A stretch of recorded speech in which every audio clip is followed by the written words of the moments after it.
Hello, my dear students. Welcome to the official YouTube channel of Systec Bhopal. My name is Ashish Kumar Tiwari and I am communication skills trainer in Systec Gandhinagar Bhopal. Today we are going to have a discussion about sentence correction. What is sentence correction? कैसे इसको solve किया जाता है, किन किन exams में आता है, ये सारी बातें आज हम करेंगे. So first of all, what is sentence correction? Sentence correction is actually a big sentence will be given to you, and a part of that particular sentence will be underlined. That underlined part may or may not contain an error. To solve that particular error, you will be given 4 options. Out of those 4 options, you need to select the correct one. The underlined part may or may not contain error. If it doesn't contain error, you have to select option A. If it contains an error, you need to find out the correct answer. That's all it is all about. Now sentence correction होता क्या है, किस चीज़ पे ये based होता है? हमेशा याद रखना बेटा कि जो वर्बल एबिलिटी होती है वो 2 चीज़ों पे बेस्ड होती है, या तो आपकी रीडिंग स्किल्स पे बेस्ड होगी या तो आपकी ग्रामेटिकल स्किल्स पे बेस्ड होगी. पर जो ये सेंटेंस करेक्शन है, it is not based on reading skills. A part of it is, but mainly it depends on your grammar skills. So you should have a thorough knowledge about grammar, then only you'll be able to solve sentence correction. Believe me, बहुत easy sentences आते हैं, बहुत easy answers रहते हैं. You just need to find out the correct one. Clear? So हम देखते हैं कि क्या क्या एक्चुअल में एरर हो सकती है उस पर्टिकुलर सेंटेंस में. एरर क्या क्या हो सकती है, उनमें से कुछ एक हम चेक करेंगे. यहाँ पे पहला होता है बेटा subject verb agreement. You should always be very thorough about subject verb agreement. If the subject is singular, verb has to be singular. If the subject is plural, verb has to be plural. Modifiers क्या क्या होते हैं बेटा? Like adjectives हो गए, adverb हो गए, certain phrases हो गए, जो कि particular, let's say for an example, noun, adverb या pronoun को modify करने के लिए यूज़ किए जाते हैं. उन particular words, उन particular phrases की हम बात करेंगे. नेक्स्ट हम बात करेंगे, will talk about parallelism. Parallelism का मतलब होता है कि if 2 ideas are being talked about in particular sentence, then both the ideas should carry the same grammatical structure. They should not be different. Clear? We'll check it out in our later portion. Pronoun reference error. Of course, if there are 2 subjects and we are using one pronoun, तो reference की बात होती है. वहाँ पे हम check करेंगे कैसे यूज़ करते हैं. डिक्शन का मतलब ये होता है कि कई सारे वर्ड्स होती स्पेलिंग डिफरेंट है, होता मीनिंग डिफरेंट है, और हम सेम तरीके से प्रोनाउंशिएट करते हैं, तो हम डिक्शन की बात करेंगे. रेडेंडेंसी का मतलब होता है बेटा you do not have to use the word again and again. We'll check it out when it comes to redundancy. Now subject verb agreement का मतलब सीधा सीधा होता है बेटा subject has to agree with verb.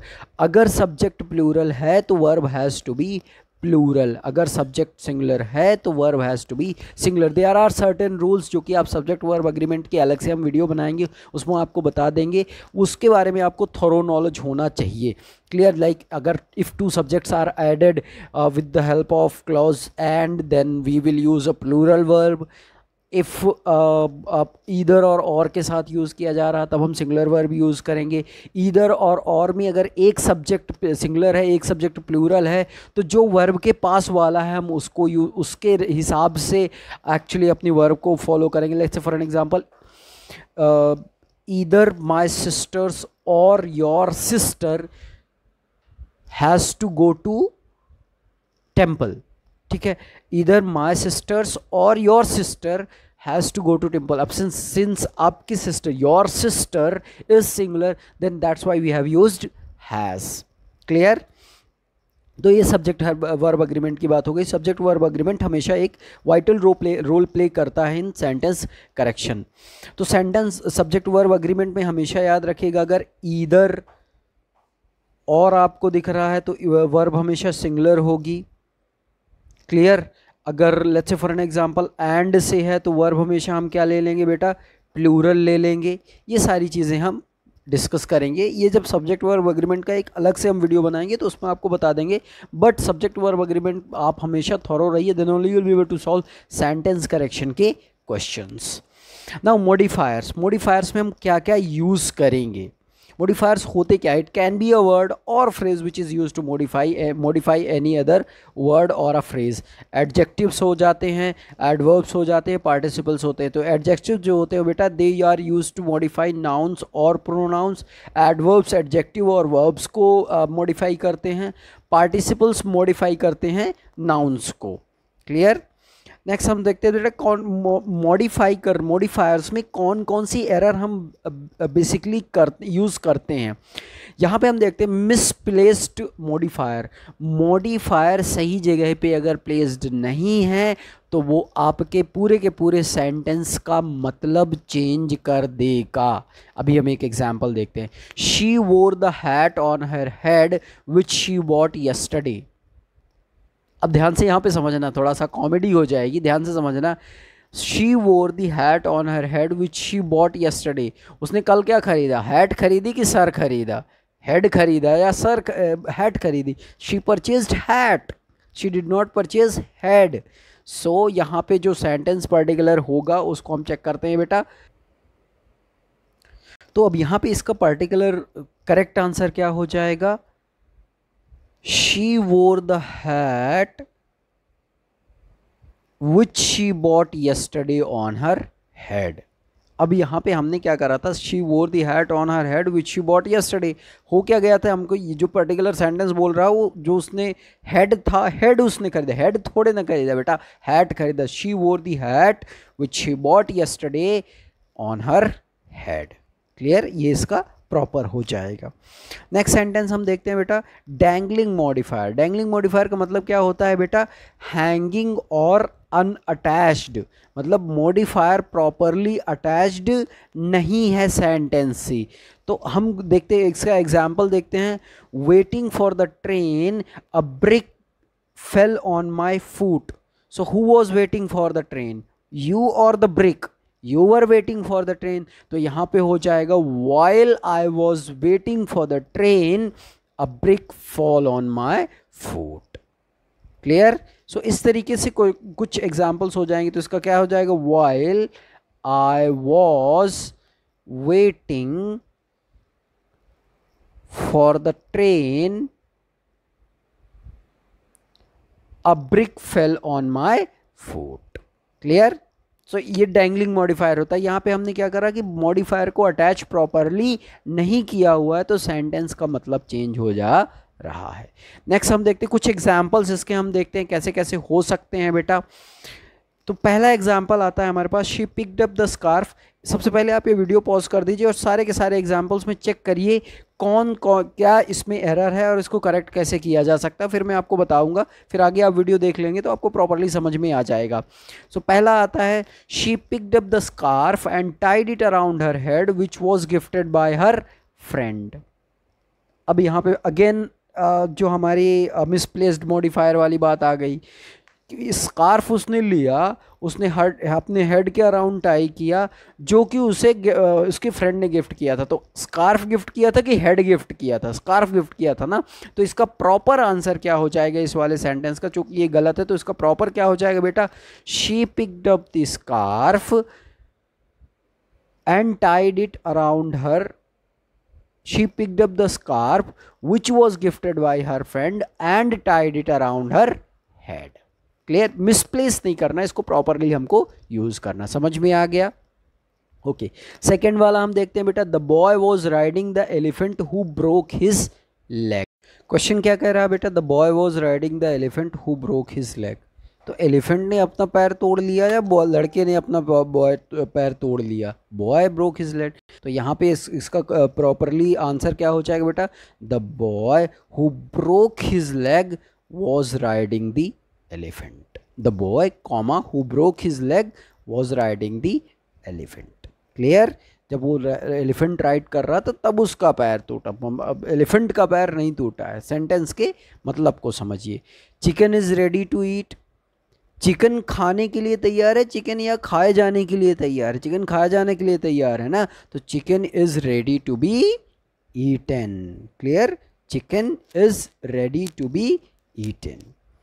I almost listened to the whole album almost यहाँ पे गलत प्लेस्ड है। I listen to almost the whole album. Clear, ये गलत है, आप इसको करोगे I listen to almost the whole album. अब यहां पे समझो तो फिफ्थ वाला समझते हैं बेटा। We read the Janet was married in her last letter. अब यहाँ पे जो मिसप्लेसमेंट वाली बात आ गई है बेटा, मिसप्लेस किया गया, तो इसको हम कैसे कहेंगे?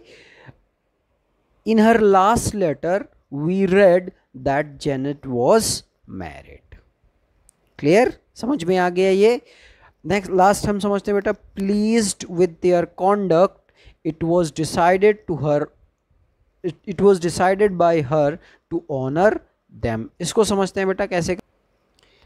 Pleased with their conduct it was decided by her to honour them. अब यहाँ पे ध्यान से समझो बेटा, pleased with their conduct it was decided by her नहीं होगा, ये मिसप्लेस्ड है। यहाँ पे क्या हो जाएगा? She decided to honour them. Clear, understood? किस तरीके से जो मॉडिफायर्स होंगे वो मिसप्लेस रहेंगे या डैंगल कर रहे होंगे, प्रॉपरली वो फिट नहीं होंगे पर्टिकुलर सेंटेंस में, तो आपको प्रॉपरली फिट करना है।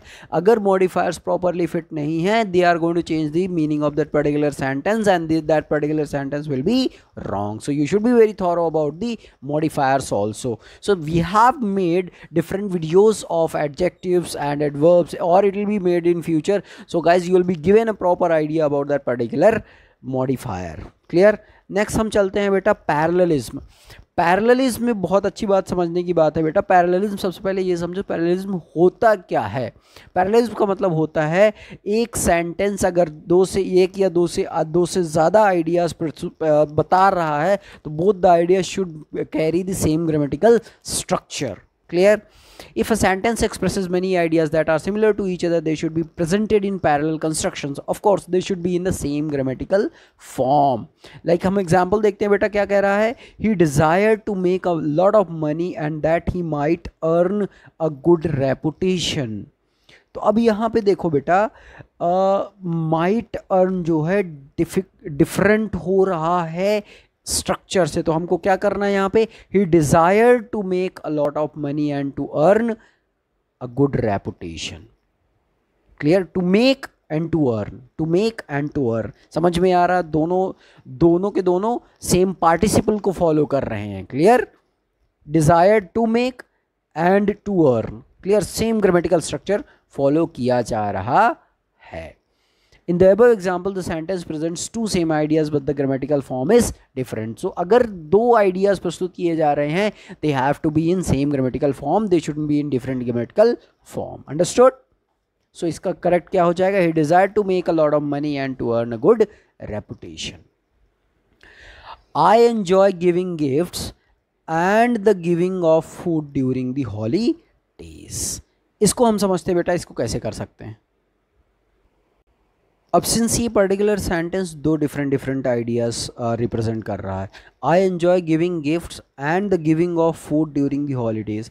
यहाँ पे देखो, यहाँ पे आधे पार्ट में ये समझ आ रहा है कि बंदा, बट दैट पर्टिकुलर पर्सन वो खुद गिफ्ट दे रहा है, उसको गिफ्ट देना अच्छा लगता है। और दूसरा पार्ट ये है कि द गिविंग ऑफ फूड, मतलब कोई दूसरा भी किसी को फूड देता है वो भी उसको अच्छा लगता है। बट यहाँ पे सेंटेंस, पर्टिकुलर सेंटेंस में दो डिफरेंट आइडियाज़ अगर हैं तो उनको सेम से उन पर्टिकुलर सेंटेंस को, दो डिफरेंट आइडियाज़ को, they should be in same grammatical form, grammatical structure. Clear? Should be in same grammatical structure. Clear? Understood? तो हम देखते कैसे कैसे हो सकते हैं। जैसे फर्स्ट वाला है इसका, I enjoy the giving of gifts and the giving of food during the holidays, ये भी करेक्ट है। I enjoy giving gifts and giving food during holidays, ये भी करेक्ट है। I enjoy giving gifts and food during holidays, ये भी correct है। अब देखो फर्स्ट वाले में और सेकेंड वाले में डिफरेंस क्या है, ये सबसे बड़ी बात समझने की है बेटा। I enjoy the giving of gifts and the giving of food during holidays, मतलब उस पर्टिकुलर बंदे को, उस पर्टिकुलर पर्सन को गिविंग ऑफ गिफ्ट और गिविंग ऑफ फूड चाहे किसी के भी दूसरे के द्वारा दिया जाए उसको अच्छा लगता है, वो पढ़ के अच्छा लगता है। बट अगर सेकंड सेंटेंस में मैं बात करूँ तो I enjoy giving gifts and giving food during holidays, इसका मतलब ये कि जब मैं खुद किसी और को गिफ्ट और फूड देता हूँ हॉलीडेज में तो मेरे को अच्छा लगता है। अब समझ में आया कि क्या होता है पैरेललिज्म। तो ये पैरेललिज्म की बहुत ज़्यादा दिक्कत होती है बेटा, so you should be very thorough about this. मैं इसके रिलेटेड बहुत सारे क्वेश्चंस भी करवाऊंगा, बहुत सारे क्वेश्चंस की एक शीट भी मैं आप लोगों को दे दूंगा, वो शीट आप लोग सॉल्व करिए, then we are going to have test we are going to have a test regarding this same. Clear? Next देखते हैं बेटा, नेक्स्ट क्वेश्चन क्या बोल रहा है। Federal legislation establishing a fund for the cleanup of sites damaged by toxic chemicals permits compensating state governments for damage to their natural resources but does not allow claims for injury to people। अब देखो एक particular part क्या है बेटा, underlined है। अब हमको उसमें ग्रामेटिकल एरर ढूंढनी है, अगर ग्रामेटिकल एरर है तो हमको उसका सही आंसर बताना है। Pause the video and try to solve it by your. इसमें सारे ऑप्शंस चेक करते हैं बेटा। Compensating state governments for damage to, compensating state governments for damaging of, giving state governments compensation for damaging, and giving compensation to state governments for damage of, the giving of compensation to state governments for damaging। अब इसमें देखो बेटा ध्यान से समझो, actual में जो underlined part है वो एकदम करेक्ट है। इसको और कई तरीके दूसरे तरीके से कैसे दे सकते हैं आपके पर्टिकुलर एग्जाम में, they can say compensating state government for damaging of, जो कि अनपैरेलल होगा। प्रॉपर अनपैरेलल का क्या मतलब होगा बेटा, दो आइडियाज़ हैं, दोनों सेम ग्रामेटिकल स्ट्रक्चर में नहीं है। Giving state governments compensation for damaging, ये भी अनपैरेलल होगा। Giving compensation to state governments for the damage of, the giving of compensation to state government for damaging. तो इस तरीके से आपके ऑप्शंस आएंगे, जो कि इसमें से सबसे करेक्ट क्या रहेगा, compensating state governments for damage to. Clear? Next देखते हैं बेटा, many of today's mathematicians are use computers to test case that are either too consuming or involve too many variables to test manually, allowing the exploration of theoretical issues that were impossible to test a generation ago। तो इसमें जो underline part है, are either too time consuming or involve too many variables to test manually, allowing the exploration of। तो इसको कैसे unparallel, इसको कैसे बता सकते हैं, are either too time consuming or involve too many variables to test manually, allowing the exploration of, either take too much time or involve too many variables to be tested manually, allowing the mathematicians to explore wrong use of semicolon। यहाँ पे semicolon का wrong use किया गया है बेटा। would either take too much time or involve too many variables to test manually, allowing them to score। would either be too time consuming or would involve too many variables to test manually, this capability allows the mathematicians to explore। unparallel भी है, semicolon का use भी wrong किया गया है।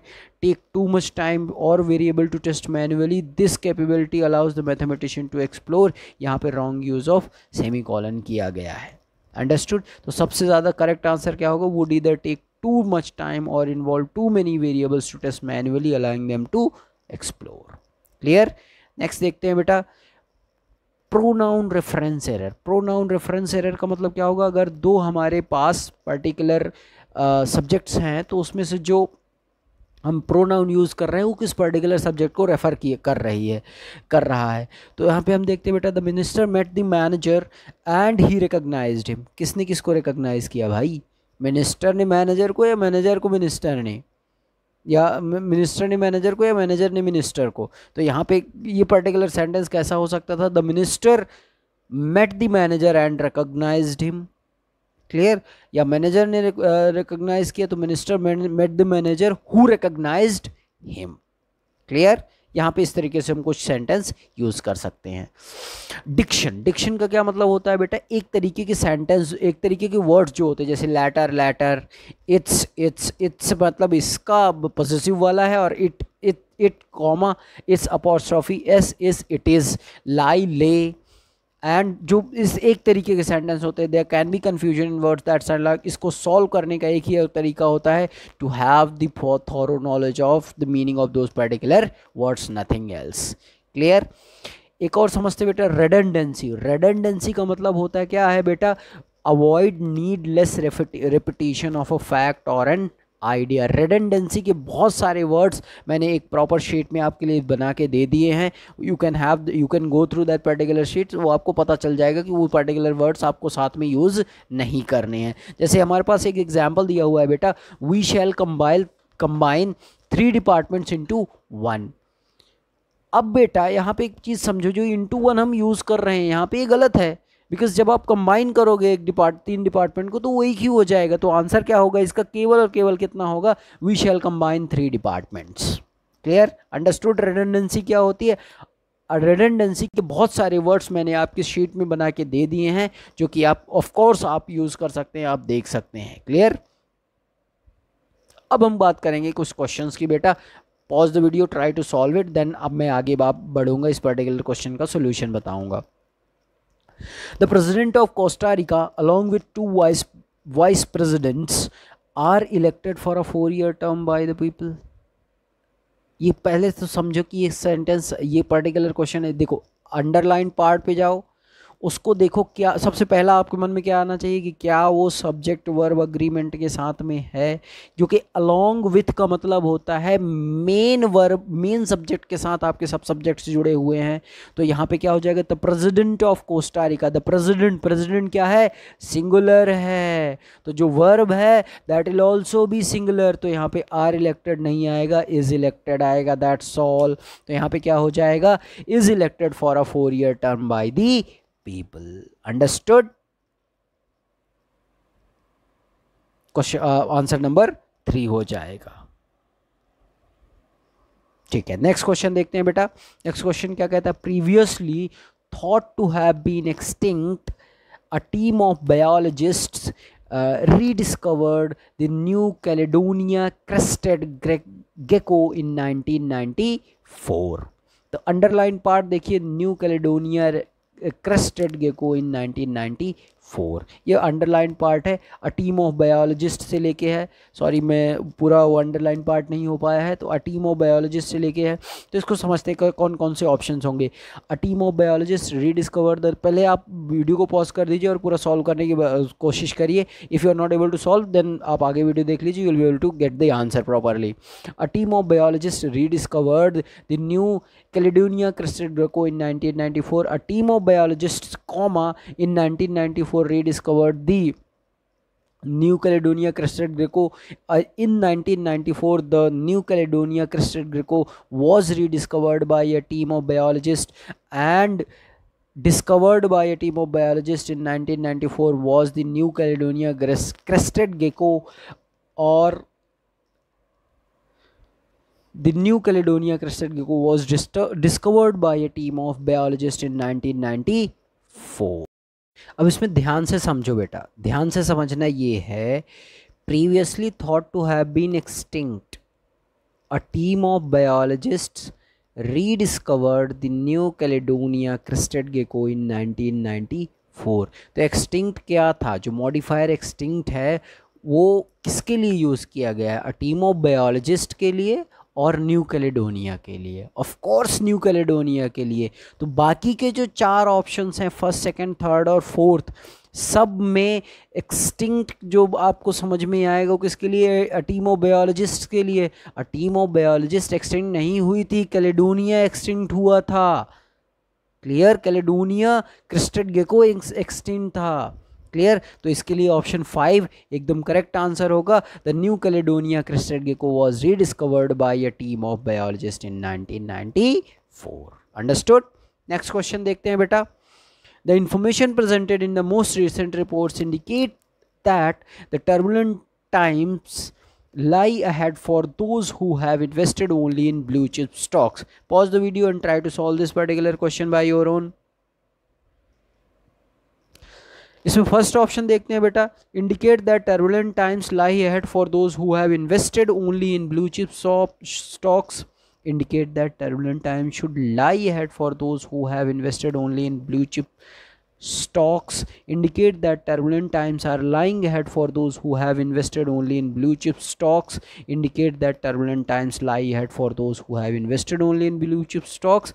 Indicates that turbulent times are lying ahead for those who have invested only in blue chip stocks. ध्यान से समझो बेटा, इस पर्टिकुलर सेंटेंस में पहली चीज़ तो सब्जेक्ट वर्ब एग्रीमेंट पे ध्यान देना है, दूसरी चीज़ आपको रिडंडेंसी पे ध्यान देना है, ठीक है. दूसरी चीज़ आपको डिक्शन पे ध्यान देना, सॉरी रिडंडेंसी पे ध्यान नहीं देना है, डिक्शन पे ध्यान देना है. सबसे बढ़िया example, the best example of subject verb agreement and diction ये क्वेश्चन है. The information presented in the most recent reports indicate. तो रिपोर्ट्स इंडिकेट और information indicates. Information and information is singular, तो इंडिकेट का क्या हो जाएगा बेटा, इंडिकेट्स. अंडरस्टूड, समझ में आया question. That turbulent times lie ahead, झूठ थोड़े ना बोल रहे हैं, आर लेइंग अहेड. तो क्या हो जाएगा बेटा, turbulent times are laying ahead for those who have invested only in blue chip. तो यहाँ पे लाई अहेड की जगह क्या हो जाएगा बेटा, आर लेइंग अहेड. क्लियर. तो सबसे सही ऑप्शन हमारे पास क्या दिख रहा है बेटा, option number 5. Understood. Next question देखते हैं बेटा क्या कह रहा है. The teacher gave example of great personalities to show that everyone must be held responsible for their actions. To show that everyone must be responsible for their actions, to demonstrate their belief that everyone must be held. यहाँ पे ये देख ध्यान से, ये to show के बाद पूरा अंडरलाइंड है बेटा, ठीक है ना. टू शो के बाद पूरा अंडरलाइंड है. तो पहला ऑप्शन इसमें देखते हैं, पहले इसको वीडियो पॉज कर दीजिए और सॉल्व करिए क्वेश्चंस को, फिर हम आगे बढ़ेंगे. तो देखो ध्यान से इसको समझो. फर्स्ट ऑप्शन क्या कहता है, to show that everyone must be held responsible for their action, to demonstrate their belief that everyone must be held responsible for their actions, to demonstrate its belief that everyone must be held responsible for their actions, to signal how no one should be able to get away with committing acts of terrible negligence. अब ये particular sentence उसी को दूसरे शब्दों में बता दिया, to show that everyone must be held for his actions. तो इसमें हम देखते हैं बेटा कौन सा पर्टिकुलर आंसर इसमें सही होगा. आप पहले वीडियो सॉल्व करके आपने अपने हिसाब से सॉल्व करने की कोशिश की है, मैं इसको आपको बताने की. ध्यान से समझो बेटा, जो ऑप्शन ए है, ऑप्शन 1 है, ऑप्शन 2 है, ऑप्शन 3 है, ऑप्शन 4 है. तो ऑप्शन 1, 2, 3 तो ऐसे ही एलिमिनेट हो गए. क्यों? क्योंकि एवरीवन सिंगुलर है और सिंगुलर के साथ देयर आ नहीं सकता है. तो देखो फर्स्ट में भी एवरीवन के साथ देयर आ रहा है, सेकंड में भी देयर आ रहा है फॉर एवरीवन, थर्ड में भी देयर आ रहा है for everyone. That means first, second और थर्ड तो एलिमिनेट हो गए. हमेशा याद रखना, पहली चीज़ आपको क्या चेक करनी है, सब्जेक्ट वर्ब एग्रीमेंट चेक करना है, इसके अलावा कुछ चेक नहीं करना है. फिर उसके बाद हम बाकी सारी चीज़ें मॉडिफायर चेक करेंगे. हम उसके बाद will check parallelism, will check redundancy, will check addiction, सारी चीज़ें चेक करेंगे. But first of all you need to check the subject verb agreement. तो सबसे पहले देखते हैं बेटा, अब 1, 2, 3 एक अलग ही हट गए. फोर्थ देखते हैं, to signal how no one should be able to get away with committing acts of terrible negligence. इस पर्टिकुलर ऑप्शन में जो सेंटेंस है, जो पर्टिकुलर अंडरलाइंड पार्ट है, उसकी पूरी पूरी मीनिंग ही आपने चेंज कर दी एक इमोशनल एंगल देके. तो ये पर्टिकुलर ऑप्शन नहीं होगा. और हाउ आप इंट्रोड्यूस नहीं कर रहे हैं बेटा, टीचर ने बताया है. Clear, teacher has already told it, teacher has already gave the example of that. तो ऑप्शन नंबर इसके अलावा कौन सा बचता है, to show that everyone must be held for his actions. His की जगह यहाँ पे बेटा क्या हो सकता है, इट्स भी हो सकता है. But it's, since we are talking about humans, तो ह्यूमंस के लिए हम इट्स नहीं यूज़ करते हैं। अब हिज यहाँ पे ये मत सोचिएगा कि यहाँ पे कौन सा जेंडर होगा। हिज प्रॉपर एक मैन काइंड के लिए यूज़ किया जा रहा है, not for a particular man or not for a particular woman. Woman के लिए तो हम यूज़ ही नहीं करेंगे, हम एक पूरे मैन काइंड की बात कर रहे हैं, तो पूरे मैन काइंड के लिए यहाँ पे हम हिज यूज़ करेंगे। अंडरस्टूड। नेक्स्ट क्वेश्चन देखते हैं बेटा क्या कह रहा है। Critics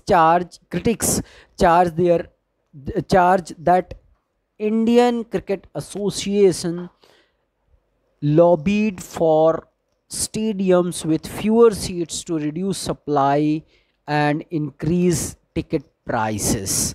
तो इसमें जो अंडरलाइन पार्ट है वो देखते हैं बेटा, lobbied for stadiums with fewer seats to reduce supply and increase ticket prices.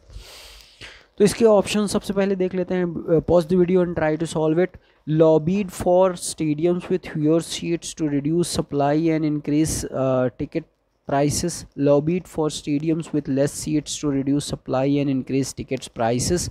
Lobbied for stadiums that had been built with fewer seats to reduce supply and increase ticket prices. Lobbied for stadiums that had less seats to reduce supply and increase ticket prices. Lobbied for stadiums that had less seats as a means of reducing supply so they could increase ticket prices. इसमें हम देखते हैं बेटा सबसे proper answer कौन सा हो।